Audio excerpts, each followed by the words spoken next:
Telugu Desam party ఒక విచిత్రమైన పరిస్థితిని ఎదుర్కొంటుంది. వైఎస్ఆర్ కాంగ్రెస్ పార్టీ అధికారంలో ఉన్నప్పుడు తెలుగుదేశం పార్టీ నాయకులు, మరి ముఖ్యంగా నారా లోకేష్ రెడ్ బుక్ పేరుతో వైఎస్ఆర్సీపీ వాళ్ళని బెదిరించే ప్రయత్నం చేశారు.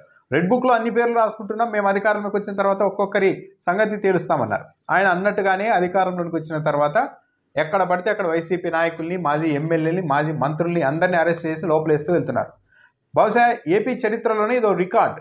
ఒక ఏడాది కాలంలో ఒక రాజకీయ పార్టీకి సంబంధించిన నాయకులు, కార్యకర్తల మీద ఇప్పటివరకు ఇన్ని కేసులు ఎక్కడా కూడా ఒక అధికార పార్టీ నమోదు చేయలేదు. చేయించింది. పోలీసులు కూడా అందుకు పూర్తిగా సహకరిస్తున్నారు. మొత్తం ఇప్పటివరకు ఈ ఏడాదికి పైగా కాలంలో నమోదైన కేసులన్నీ చూస్తే వైసీపీ వారి మీద బహుశా వేల సంఖ్యలో గుడికెళ్తాయి. ఇప్పుడు తెలుగుదేశం పార్టీ వాళ్ళ భయం ఏంటంటే, ఒక విధంగా చెప్పాలంటే ప్రతిపక్షంలో ఉన్నప్పుడే వాళ్ళు ధైర్యంగా ఉన్నారు. ప్రతిపక్షంలో ఉన్నప్పుడు ఏం చెప్పారు, మేము అధికారంలోకి వస్తాం, వైసీపీ వాళ్ళ సంగతి తేలుస్తామంటూ ధీమాతో ముందుకు వచ్చారు. కానీ అధికారంలోకి వచ్చిన తర్వాత ఈరోజు పరిస్థితి ఏంటి, ఇప్పుడు అధికారం మారితే మా పరిస్థితి ఏంటి అనే స్థాయికి తెలుగుదేశం పార్టీ నాయకులు, కార్యకర్తల్లో లోలోనో భయం ఉంది. చాలామంది మంత్రులు, ఎమ్మెల్యేలు ధైర్యంగా బయటకు వచ్చి వైసీపీకి వ్యతిరేకంగా మాట్లాడకపోవడానికి కూడా ఇదో కారణంగా చెప్తూ ఉన్నారు. అంటే ఈరోజు అధికారంలో ఉన్నాము, నారా లోకేష్ ఏమో ఇష్టానుసారం కేసులు పెట్టించి మంత్రులు, మాజీ మంత్రులు, ఎమ్మెల్యేలను సంబంధం లేకుండా అందరి మీద కేసులు పెట్టిస్తూ ఉన్నారు. జగన్మోహన్ రెడ్డి కార్లు కూడా తీసుకెళ్ళిపోయారు. ఇంత చేసిన తర్వాత రేపు వాళ్ళ అధికారంలోకి వస్తే ఎక్కడ వదిలిపెడతారు అన్నది ఒక భయం అయితే తెలుగుదేశం పార్టీ నాయకుల్లో, కేడర్లో ఉంది. దీనికి ఆ మధ్య జగన్మోహన్ రెడ్డి పర్యటనలో ఒక యువకుడు రఫా రఫా అని ఒక ఫ్లెక్సీని, సినిమా డైలాగ్ని ప్రదర్శించగానే దానికి కూడా తెలుగుదేశం పార్టీ ప్యానిక్ అయిపోయింది. రఫా రఫా అని అడుగుతామంటున్నారు, ఎక్కడికి తీసుకెళ్లాలనుకుంటున్నారు, ఏం చేయాలనుకుంటున్నారు, మారణ హోమం సృష్టిస్తారా మీరు అంటూ డిబేట్ పెట్టారు, అంతా నడిపారు. ఆ రోజు దానికి జగన్మోహన్ రెడ్డికి ఆపాదించేశారు. జగన్మోహన్ రెడ్డి రఫా రఫా నరికేస్తామంటున్నారంటూ ఆయన మీద కూడా దాడి చేశారు. ఈ రఫా రఫా డైలాగ్ వరకు కొంతమందిలో తెలుగుదేశం పార్టీ వాళ్ళల్లో ఇదో సినిమా డైలాగు, ఏదో క్యాడర్లో ధైర్యం నింపుకోవడానికి, ఒక తెలుగుదేశం పార్టీ వాళ్ళని బెదరగొట్టడానికి ఈ డైలాగులు వాడుతున్నారు, రఫా రఫా అని అనుకున్నారు. కానీ మాజీ మంత్రి పేర్ని నాని చేసిన వ్యాఖ్యల్ని మాత్రం తెలుగుదేశం పార్టీ వాళ్ళు ఇంకా సీరియస్గా తీసుకుంటున్నారు, ఇంకా భయపడిపోతూ ఉన్నారు. రఫా రఫా మేము వస్తే రఫా రఫా నరుకుతామంటూ బహిరంగంగా చెప్పడం అంతా జస్ట్ ఒక బెదిరింపు అనుకున్నారు. కానీ పేర్ని నాని చేసిన వ్యాఖ్యల్ని మాత్రం తెలుగుదేశం పార్టీ వాళ్ళు ఇంకోలా అన్వయించుకుంటూ ఉన్నారు. నిజానికి ఒక కార్యక్రమంలో వైఎస్ఆర్ కాంగ్రెస్ పార్టీ కార్యకర్తలు రఫా రఫా అంటుంటే మాజీ మంత్రి అయిన పేర్ని నాని నిలువరించే ప్రయత్నం చేశారు. మనకు సిగ్గుండాలి, ఇంకా ఎందుకు రఫా రఫా అని ఎన్నిసార్లు చెప్తారు, నోటితో రఫా రఫా అని చెప్పుకోవాల్సిన అవసరం ఏముంది, ఇది కరెక్ట్ కాదు, చీకట్లో జరిగిపోవాలి పనులు, కొన్ని చేయాలనుకుంటే కన్ను కొడితే చీకట్లో జరిగిపోవాలి, అంతేగాని పట్టపగులు రఫా రఫా నరుకుతామనుకుంటూ చెప్పుకోవడం ఏంటి, ఇంకా ఎంతకాలం ఈ డైలాగ్ వాడతారు, సిగ్గుండాలి. మీకు ఏదైనా ఉంటే అధికారంలోకి వచ్చిన తర్వాత ఈరోజు ఈ పాయింట్ చాలా కీలకమైనది. ఈరోజు ఎవడెవడైతే వేషాలు వేస్తూ ఉన్నారో వాళ్ళని వెళ్ళి కరిచేయండి అంతే, మళ్ళీ ఇంకొకరికి చెప్పాలా, దానికి ఇప్పటి నుండే రఫా రఫా నరుకుతామంటూ చెప్పాలా అని చెప్పారు.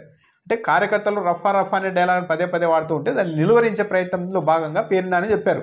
మీకు ఏమన్నా అంత కోపం ఉంటే ఎవరైనా పిచ్చి పిచ్చి వేశారు, ఈ పాయింట్ చాలా ముఖ్యం. అంటే ఎవరైనా తెలుగుదేశం పార్టీ వాళ్ళు అధికారం ఉంది కదా అని మిమ్మల్ని చాలా ఇబ్బంది పెట్టింటే, విర్రవీగి ఉంటే వాళ్ళని వెళ్ళి కరిచేయండి అధికారంలోకి వచ్చినాక, అంతేగాని ఇప్పటి రఫా రఫా అనడం ఏంటి అని చెప్పాడు. దీన్ని తెలుగుదేశం పార్టీ వాళ్ళు ఇంకా సీరియస్గా తీసుకుంటున్నారు, ఇంకా ఎక్కువ భయపడుతున్నారు. ఎందుకు అంటే రఫా రఫా అనే డైలాగ్ని మేము కేవలం ఎవరికి బెదిరించడానికి, వాళ్ళ క్యాడర్లో ఉత్సాహం నింపుకోవడానికి అనుకున్నాం. కానీ పేర్ని నాని చెప్తున్నది ఇంకా డేంజరస్గా ఉంది. పేర్ని నాని ఏం చెప్తున్నారు, రఫా రఫా అని కూడా అనొద్దండి, ఎక్కడ అధికారంలోకి వచ్చిన తర్వాత వెళ్ళి కరిచేయండి చీకట్లో అని చెప్తున్నారు. ఇది ఇంకా డేంజర్ అన్నది తెలుగుదేశం పార్టీ వాళ్ళ భావన. దాంతో అప్పటికి మళ్ళీ డిబేట్లు కూడా మొదలుపెట్టారు. అయితే ఇక్కడ గమనించాల్సింది ఏంటి అంటే, అవతల వాళ్ళ మీద రాళ్ళు విసిరేసి, అధికారంలో ఉన్నప్పుడు అవతల వాళ్ళ మీద రాళ్ళు విసిరి తర్వాత మనం పూలు ఆశించడం కూడా కరెక్ట్ కాదు.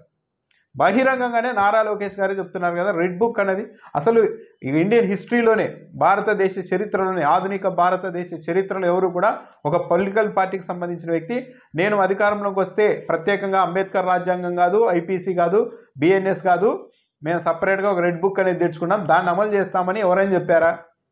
కానీ నారా లోకేష్ చెప్పారు.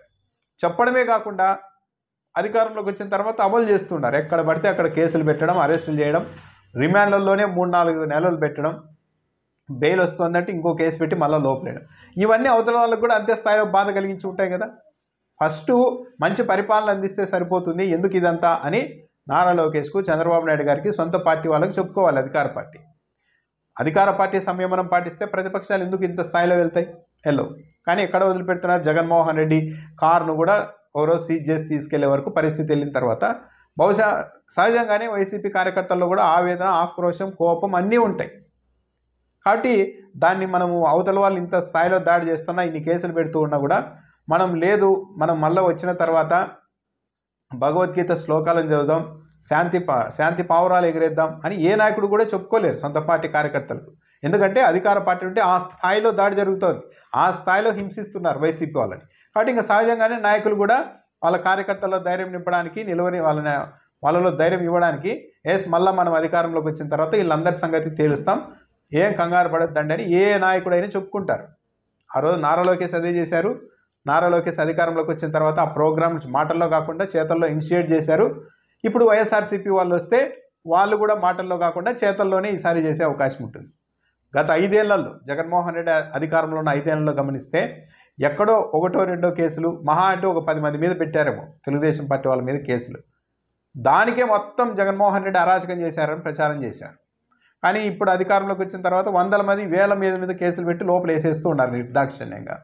కాబట్టి ఇంకా నెక్స్ట్ వైసీపీ వాళ్ళు వచ్చిన తర్వాత కూడా తెలుగుదేశం పార్టీ నాయకులు, కార్యకర్తల విషయంలో అలా కాకుండా చాలా శాంతియుతంగా వ్యవహరిస్తారు అని ఆశించడానికి ప్రస్తుత అధికార పార్టీకి ఆ అర్హత, వెసులుబాటు ఉందా అన్నది ఒకసారి అధికార పార్టీని ఆత్మపరిశీలన చేసుకోవాలి.